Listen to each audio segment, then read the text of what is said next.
Welcome to another episode of the Doctors Building Wealth podcast. Today, we are so excited to have Jeff Cochran joining us. He's a negotiations expert and actually somebody that I saw on Tony Robbins' stage starting in 2019 and was just blown away by his content. And so we recently had him at our Prosperity Conference in Las Vegas, and he was actually one of the highest regarded speakers at the Prosperity Conference. A lot of people wrote about his talk specifically and how impactful it was for them as real estate investors and as entrepreneurs. And so we wanted to invite him to the podcast to talk about negotiation, share some of his pearls of wisdom, and because he's a lot of fun as well. So welcome, Jeff. Thank you very much. I'm happy to be here. And I have to tell you, as we were talking before, your event in Vegas was fabulous. I mean, it really was good. Thank you. Yeah, our community is really special, as you felt in that room. Mm-hmm. Yeah, it's really a close-knit community, and yeah, we're very lucky. Mm-hmm. So, Jeff, can you tell everyone a little bit about your story? Because I think it's really interesting, and then how you got specifically into negotiating as your kind of area of expertise. Yeah. Well, people often ask me how I became a speaker / performer with this stuff. And they say, did you work on it or did it come naturally? And I said, well, I don't know if I was born with it, but I am the youngest of 8 children. And we grew up on a farm and we didn't have a lot of money. And as I got a little bit older, I saw what they would do whenever a baby would come around. Whenever a baby would come around, they'd spread out a blanket, they'd put the baby in the middle, and they'd form a circle, and we'd all just watch the baby and see if it did anything interesting. Well, for many years, I was the baby. You know, I had to perform.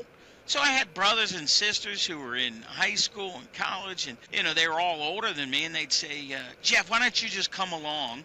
And then I would come along, and they'd make me perform like a trained monkey.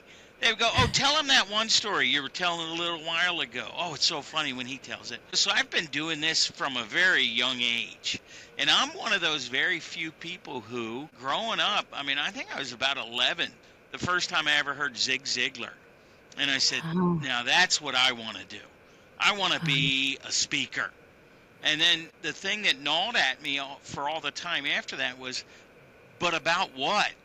I mean, I knew I had the speaking down, but I really I wasn't an expert in anything. And so when I finished college, I went in the Peace Corps. I was over in Nepal for a while, and a lot of times people find that interesting.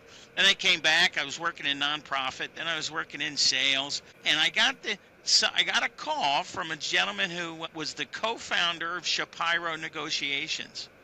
And he said, listen, I've seen you speak. I mean, this is a slam dunk for you. You know anything about negotiations? And I said, well, not really. I mean, I'll be honest. So he said, that's okay. We'll teach you that part. So they brought me over. Now, I had been in sales for about 6 years. So, I mean, I had been through some negotiations, but nothing like the stuff we faced here. And they brought me over, and here I was, the natural speaker, but I finally had my topic. I could talk about negotiations. And it's interesting, because then, full circle, we came out with a book in 2021 called Influencing. And in Influencing, we talk about the need to have expertise to build your credibility. And we said, well, what if you don't have expertise? Well, the solution is borrow it. Find somebody who has it that can maybe transfer it to you. Well, so what has happened to me is the expert in this case was Ron Shapiro. He was a great sports agent, humanitarian, and well-known negotiator. I mean, at one point he was Oprah's agent. And so insightful. He pulled Oprah aside. It was when she was working at WBAL, her first big broadcast job here in Baltimore. And he pulled her aside and said, Oprah, I got to tell you, you're a special talent. Someday you're going to be worth at least $1 million. And he's got an eye for talent. He was only off by 3 zeros. Awesome. Well, you have a couple books. I have one here, Persuade. Oh, sure. Which we love. And, we actually teach the 3 Ps in Zero to Freedom, our course. Wonderful. So Perhaps for people who have never taken Zero to Freedom or maybe need a little refresher on the Sure. 3 Ps, can you talk a little bit about those? I think they're so impactful for people who are going to negotiate either in real estate or, their jobs or with their kids for whatever reason. Sure. Look, we talk about the 3 Ps representing prepare, probe, and propose. Preparation to build your confidence so that you go in feeling as strong as possible, or in as strong a position as possible. The second P we talk about is probing, asking the right questions, trying to get to the underlying meaning or the underlying objective. And then finally, we talk about proposing as a logical culmination of those first two. Sometimes people think of negotiation as just the proposing phase. Well, if you get to the proposing phase and you haven't done a lot of preparation and you haven't answered any questions, it's not a negotiation. That's just straight up haggling. I mean, that's what people do at a yard sale. How much is this broken down bike? I don't know. How much do you want to pay me? And all of a sudden it's about the proposal. When, if we can apply ours, what's a bike cost? What's a comparable bike cost somewhere else? I mean, that's all part of the preparation. Look, especially in real estate. I mean, you think of comparable sales and looking at things and trying to look, there are no direct apples to apples comparisons. Everything's got some uniqueness to it. So can you use that uniqueness when you're buying to say, well, yeah, but it's worth a little bit less because of the uniqueness? Or when selling, can you say, hey, it's worth a little bit more because of that uniqueness? It's funny. When you look at a precedent, there's two, glass half full, glass half empty. Do you see the positive aspects or, do you focus on the negative aspects? Well, you can do that very intentionally, depending on whether you're the buy or the sell. I think so many sentences. We have an exercise that we run, and there's one sentence in the whole exercise, and it said, it's probably one you remember, but it's the book deal. And they say, they come in and the one line is, last year he got $2 million, she got $1 million, and they barely covered their advance costs. Well, if you're the buyer, you focus on barely. If you're the seller, you focus on covered. Just that one sentence. I'll give you another one that just popped up when you introduced me. You said, Jeff, I got to be on. Let me tell you how great Jeff is. Jeff is one of the highest rated speakers. Now, do you focus on highest rated speakers, or do you think, one of? There's more of me? Oh, my God. So it depends. Do you focus on the positive or the negative? Yeah. Great. Jeff, when you're talking, you add so much humor and the case studies are so amazing. So can you talk about, why you guys decided to use case studies to do this and how exactly you built them and how you came up with the teaching points of those? Because they're brilliant. Sure. The core exercises that we use have been around a while. I mean, but it's funny because it's like a magician. Magicians, they all know the tricks. But they pick different ones for different shows. And, it's like an outsider doesn't know that that's a standard trick that everybody uses. We're looking as an outsider going, wow. Well, some of the negotiation exercises that we use are the same. You could look up game theory, and it would have a lot of the exact same things in it. They would just be disguised or dressed up differently. But it's the same concept. Well, humor is the same thing. What we try to do in our program is surprise people. We lead them down a path. They think they're going somewhere, and we do it by, tapping into just plain human nature. They're heading down this path, and then boom, surprise, all of a sudden, they think of something that was said earlier that should have triggered a different reaction. Well, humor is the same thing. Humor is just surprising people. You lead them down a path, and try and surprise them at the end. If they see it coming, it's not funny. But all the credit, 90% of the credit, goes to one of the founders of our organization, Mark Jankowski. And he's actually the reason, he was the one that called me up and said, hey, we'd like to expand.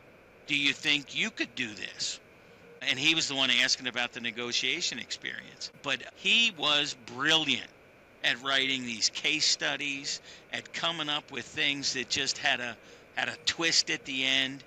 And he also knew that it wasn't enough to teach people, you had to entertain people.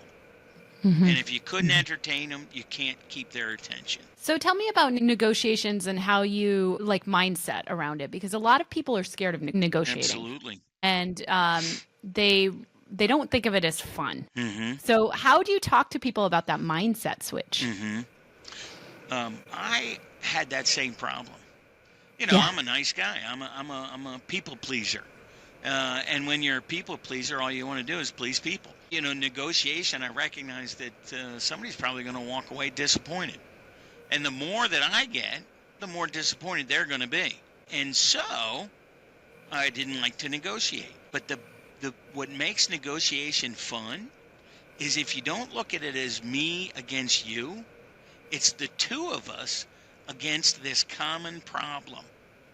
How do we make sure that the two of us walk away satisfied and get what we want? And so you approach it more like a puzzle. There's got to be a hook here. There's a very famous camp up in Michigan, and it's got something to do with aeronautics. One of the big clubhouses is an abandoned fuselage of an American Airlines plane. So they've got this giant fuselage out there. And the guy, you ask him, how did you come about having an airplane? And he says he went to an auction. He had a brilliant idea. He was going to, get an airplane, and he was going to put it up here and use it. And he went to an auction for a used airplane that was not flyable. It's purely junk. And he and this other guy started bidding on it. And darn if the other guy didn't win. And this guy, very disappointed, went up to him and said, yeah, you know what? I was really hoping to win that airplane. And the other guy says, I know, I can't wait to get into that engine. And he goes, what? The guy only wanted the engine. So they made he goes, well, I only want the fuselage. And I mean, that's a real life example of one of the exercises that we run, because, right. And you walk away from something like that so satisfied, because it's almost like it was a puzzle that you figured out. And so, of course, there's a lot of excitement around that. Yeah. Makes it fun. Yes, it does. Well, one of the things that I learned from the workshop, though, is that as long as both sides agree, even though one person gets a much better deal, mm-hmm. At the end of the day, if both sides agree, both end up actually being satisfied. And it goes to that example of like, when you get somebody to agree to something, don't give them the satisfaction or anything, or don't even indicate that you were very happy with your deal. You got to kind of walk away, and because you might have gotten a really amazing deal, and you don't want the other person to feel bad about it. And so I guess I wanted to kind of hear your perspective on that, because you talked about kind of like, I know you're not saying win-win. I know you have a certain perspective on that, and I'd like to talk about that as well. At the end of the day, what we found is that certain people get really great deals. And and when we teach this with our students, we say, look, at the end of the day, if the other side agreed on it and you got an amazing deal, you shouldn't feel bad about it. And I think that's what I kind of wanted to get your perspective on that. Well, again, it's finding out what the other side wants. I mean, can you imagine? Let's say these two buying that fuselage or the engine didn't communicate all that well, and they were cagey. And the guy said, hey, I'll buy that fuselage from you. And the other guy goes, yeah. And he comes up with a price. And all of a sudden, they're both walking away thinking that they got the good deal. Well, so, I mean, you can't feel sorry for the other guy when you got what you want. That's where a lot of the preparation comes in. I mean, what deal will you walk away with that'll make you satisfied? And if you achieve that goal, what's the problem? I mean, that's, so I think having that mindset going into it, and you're 100% right.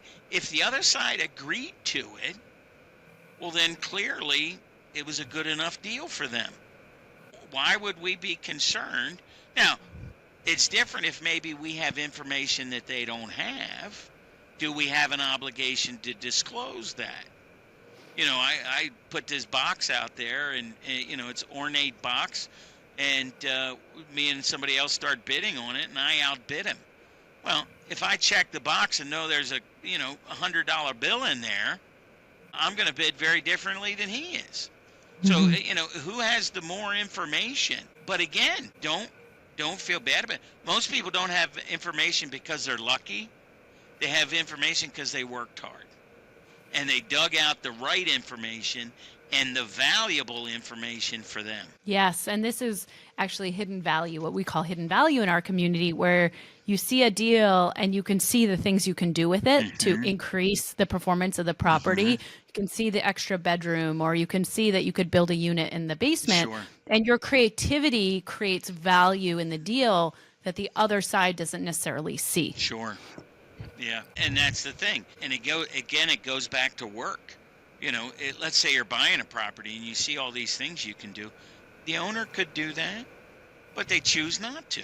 And there's nothing wrong with choosing not to, but let's recognize that was their choice, not yours. So that hidden value, maybe we shouldn't have to pay for that.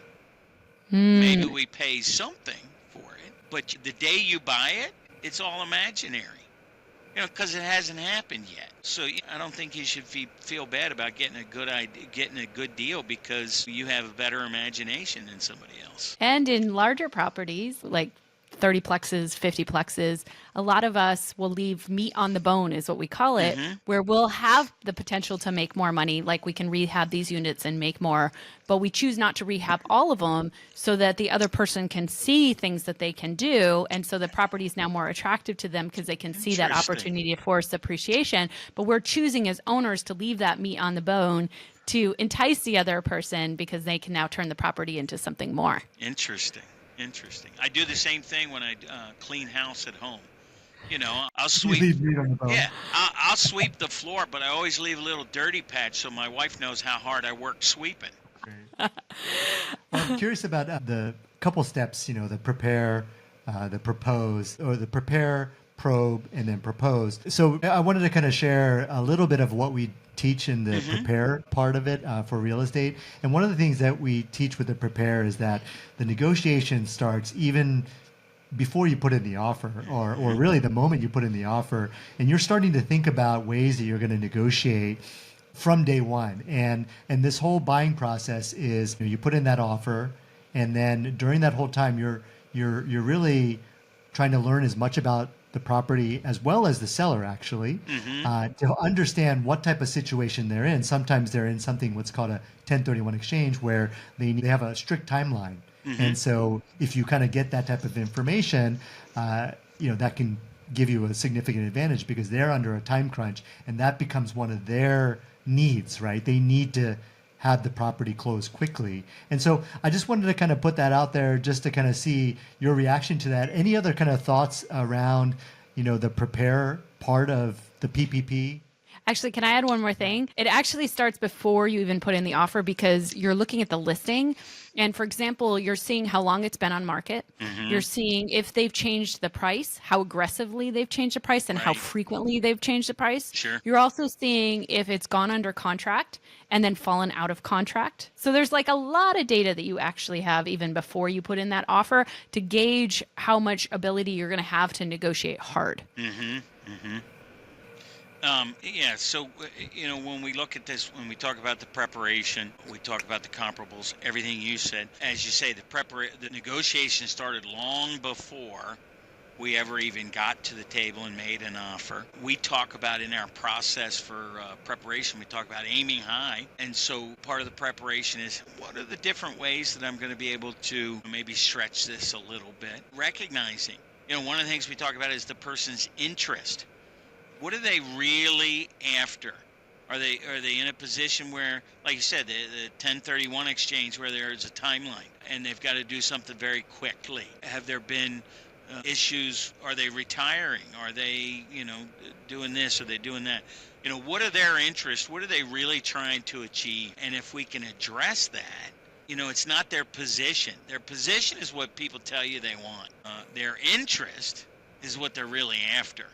sometimes they don't even know their interest, or Yes, and they're not. that's what I was going to say. Yeah. Yeah, they don't even know their interest because, like, for example, seller financing. So some people who are older who maybe want to sell their property and they don't realize there's the opportunity to do seller financing, Mm-hmm. which would actually mean that they don't get a lump sum and they don't have to pay taxes on that big lump sum, but they Mm-hmm. could spread it out over, let's say, 5 years by having you pay interest over time, and then they're not paying this huge tax rate in 1 year. Mm-hmm. They don't even realize that's an option until you come and propose it. Right. And then you tell them and show them the benefits to them. Mm-hmm. And then all of a sudden, yes, they want to do seller financing because it now meets one of their needs, which is, hey, I don't want to pay a ton of taxes this year. I'd rather spread it out and pay less taxes over time. Mm-hmm. Sure. Yeah. In your business, the tax burden is always a consideration. How much do you want? That's the thing. People say, "Oh, I want all this money." Okay, well, what if I can tell you how to get less money but keep more of it? And I mean that's always the goal. How do we get more? Or how do we keep more? It's not how do we get more. Now, we could keep talking about negotiations forever, but what I would like to really talk about a little bit is you personally, because one thing I saw was how special you made my team feel actually at the Wow. conference. And they just became really raving fans of you. And I wanted to speak a little bit about how you make people feel seen and really appreciated. And it probably is something that comes natural to you, but I think we could all learn a little bit of something from that. First of all, thank you very much. I mean, that's very flattering, and I appreciate it. You know, you have to be very genuine. And the old adage, if you're not really genuine, you have to fake it until you are. You know, so when I was younger, I was exposed to Dale Carnegie, still one of the best philosophies or books out there, How to Win Friends and Influence People. And now his follow-up, which a lot of people miss, is the How to Stop Worrying and Start Living. And I think that's one that people these days could use even more than the first. But those two books, they're phenomenal. And it taps into a lot of the stuff that we do is rooted in the golden rule. Treat people the way you'd want to treat them. I learned from my mom and dad, there's nobody too high and there's nobody too low for you to engage with. One of my mom's favorite expressions was, even a cat can look at the king. And so, I've never been intimidated by somebody's position, but I've never, thought less of a person because of their position either. So some of the things I like to do, I like to make sure that I remember names. Names are key. The sweetest sound to anybody's own ear is the sound of their own name. In this culture, I don't know if you read that part of the book, but when I was courting my wife, who is not from the U.S., she's from Nepal, and, there was a little, I kept her daughter out a little too late, basically. And so her mother-in-law, or my future mother-in-law, she was furious. And I kept addressing her by her name because, that's respect. And I said, Netra, Kumari, da-da-da. It was only when I found out years later, that's the most insulting thing you can do to an elder, is address them by their name directly.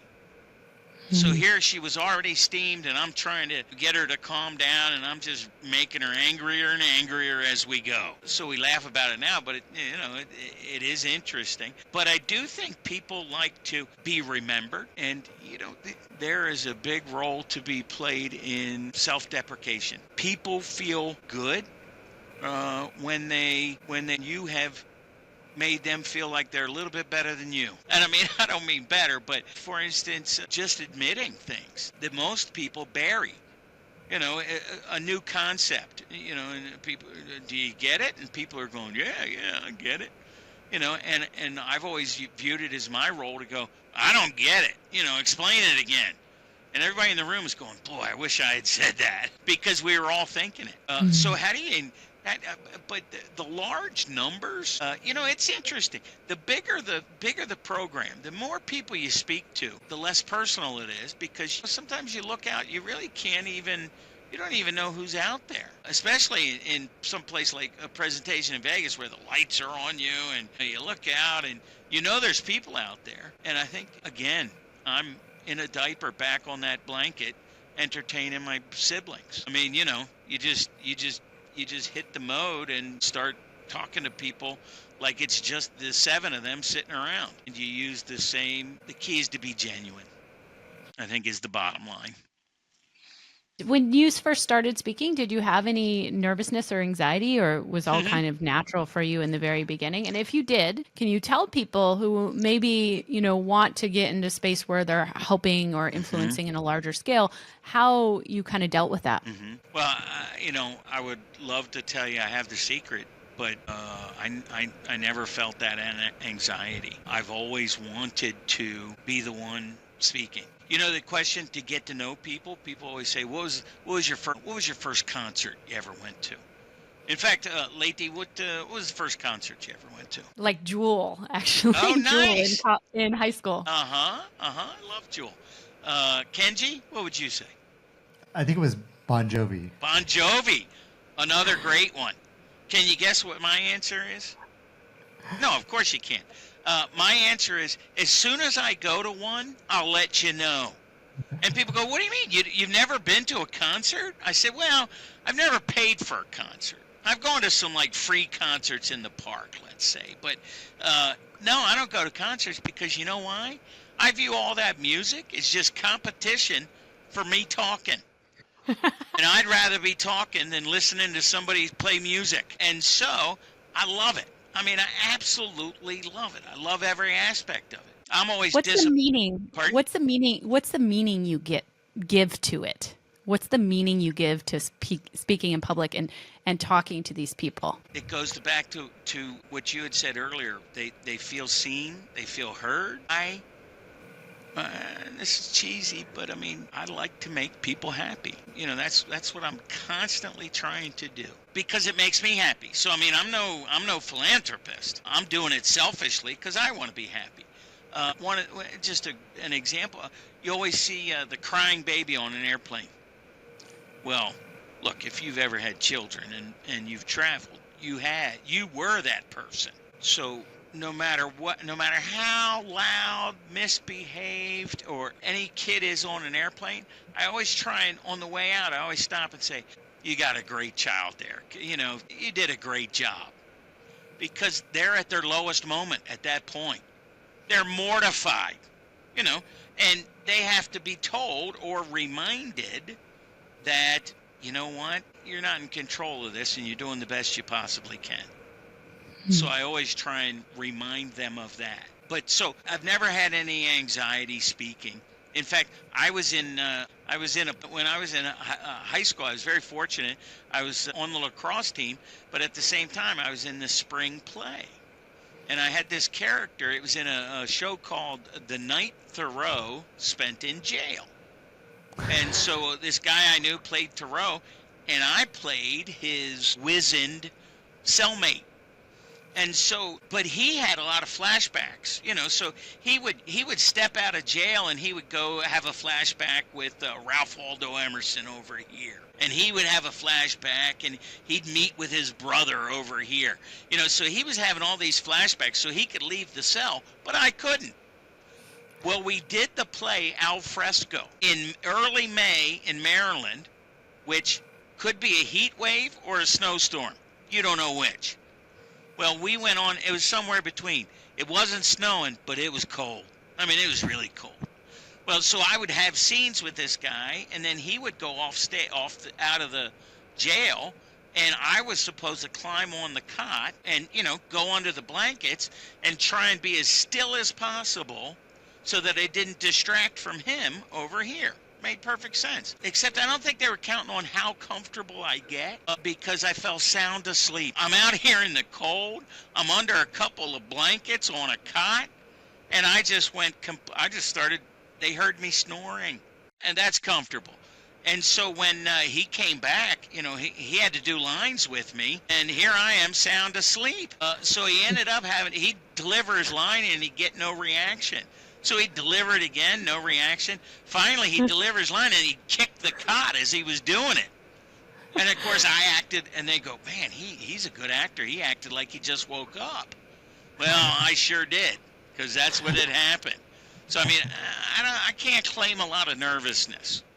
Well, it's also, the meaning you're giving to it is service. It's not about you. And I think a lot of times people get Thank you. really anxious when it's about them, Sure. about what people are going to think about them, or are they going to screw up or whatever. But if you're, projecting out and you're caring about the audience or the others and making them feel special, it's really not about you. So I think Yeah. that that's what's at least helped me. And that's why I asked you about the meaning you gave. And that's really interesting. That's fantastic. I never thought of it that way. Yeah, but it's not at all about me. I'm watching everything you do to try and get an edge on how I make you feel better or make you laugh or give you what you need. Again, I wish it not out of altruism, but out of the rush it gives me. So that's circular. You can make an argument nobody ever does anything for anybody else because ultimately, there's a reward to you for how you feel. I don't want to get philosophical, but I mean, Or maybe the reward is actually set up that way so that that's the way we want to act in the world. And that's sure. exactly why it needed to be set up that way. At least the optimistic viewpoint of it, right? Yeah. So we always end the podcast with a couple questions. So number one is, what's your definition of wealthy? Yeah. Have your basic needs met. I mean, that's very Maslow. You have to have your basic needs met or we're all just animals. So you have to have your basic needs met. I think wealthy is having options, being able to make decisions for yourself. And often it's tied to money because money provides you those options. But ultimately, I think wealth should be tied to level of satisfaction. It's how satisfied are you? So a person who's oblivious to their surroundings and completely satisfied, aren't they truly wealthy? As opposed to a person whose, work is never satisfied, which is the engine that drives most entrepreneurs or perfectionists. They're never satisfied. Well, you know what? They never are able to turn it off. Even when they have enough wealth, monetary, but that's not wealth to them. Wealth is the action. What do we do?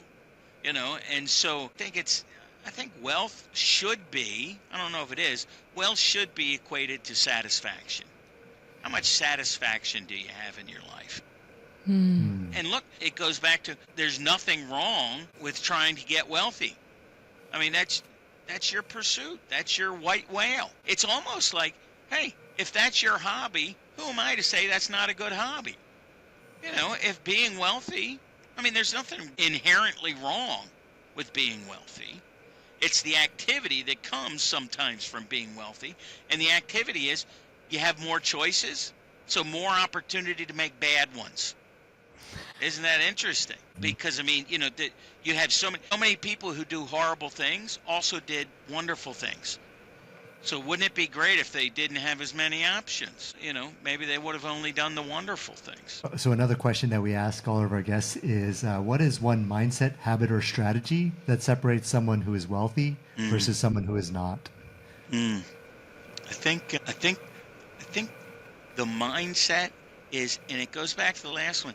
I think most self-made wealthy individuals have a niggling feeling or they have to prove something, and I don't mean that in a negative way. I mean, if their hobby was swimming, they'd want to be the best swimmer. Well, I think there's some people out there who just like swimming, and I think there's some people who love the race to the finish and love to be fit to finish first. And so they view everything they do as, this is my opportunity. I'm going to show that I'm in first. So everything they do, they buy this property. They want to buy it a little bit better than somebody else would have bought it. They want to make it a little bit nicer than somebody else would have. And, it's a wonderful thing. That's what drives progress and wealth building, nation building, everything. If we were all too satisfied, we'd all just be laying around all day. So you got to have that drive, I think. Can you tell people where they can get more of you, find more about you, and maybe talk about your books a little bit? I was fortunate enough to be on only one of our books as an author, and that's the Persuade book, which is readily available at Amazon. The core of our course is a book called The Power of Nice. And it's in its original form. It was written by Ron Shapiro and Mark Jankowski. In this newly revised form, Mark had left and pursued some other areas. So Ron revised it himself. It's by Ron Shapiro, and it's called The Power of Nice. And The Power of Nice puts forth an idea that, again, very Dale Carnegie-esque, the best way to get what you want is to help them get what they want. So your mission is not to beat them. Your mission is to find out what they want and help them get it. Well, that's a lot more fun. How can I surprise them? How can I help them get it? So you can find either of those books, The Power of Nice or Persuade, on Amazon. Now, we have a few other books. We have a book called Bullies, Tyrants, and Impossible People. And that's a book for people who said, hey, you know what? I got The Power of Nice and I loved it, but the people I deal with, they haven't read it. Do you have something for those people?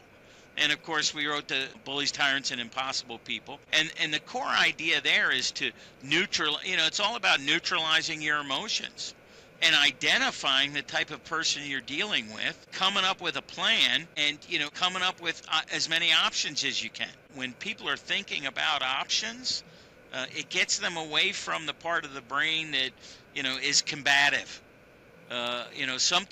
Sometimes you can diffuse a very irate individual by asking them to explain that to me. Help me understand how that works. How did we get here? And all of a sudden, their mind shifts, and they actually literally start to think in a different cortex. Bullies, Tyrants. And then my mentor, Ron Shapiro, was an expert negotiator. He was a sports agent in baseball, represented 6 Hall of Fame baseball players. He was the first one to introduce deferred compensation. So $1 million didn't mean $1 million today. It could be deferred. And that way the club could pay baseball players a lot more without giving them anything immediately. So anyhow, wonderful negotiator. But he said anytime he did well in a negotiation, it was because he prepared. So he wrote a book called Dare to Prepare.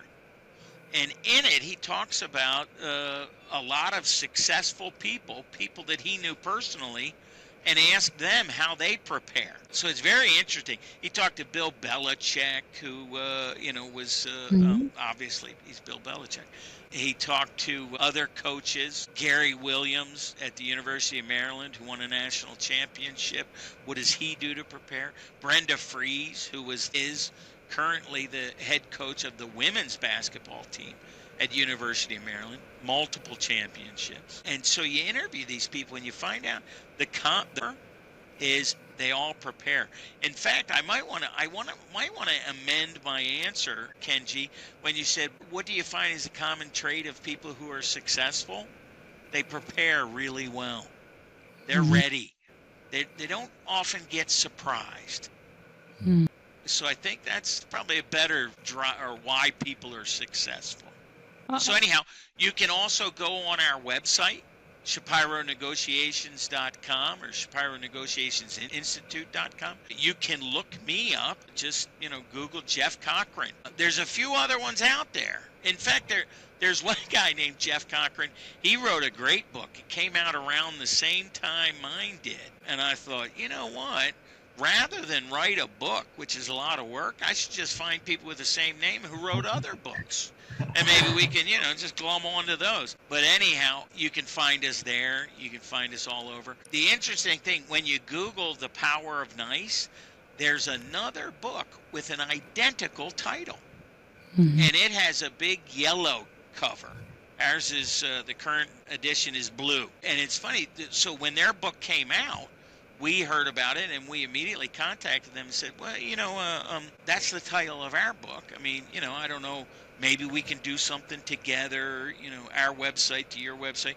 Maybe we can collaborate. We got a letter back from their attorneys that pointed out that titles of books are not copyrightable. And so, they didn't want to cooperate with anything, which I thought was very funny for people coming out with a book called The Power of Nice, because it was a lot more about the power of their attorney, which I thought was kind of funny. But anyhow, just to let you in on it, I'm writing a new book. It's called Gone with the Wind. I figured we'd get a lot with that title, and it's a saga about me. Thank you so much, Jeff, Oh, for thank joining you. us and, and for showing up at our conference. It really was a special session. So thank you. Thank you very much for having me. And again, it was so well put on, and the people who spoke were fabulous. Thank you for having me. Thank you. All right, great.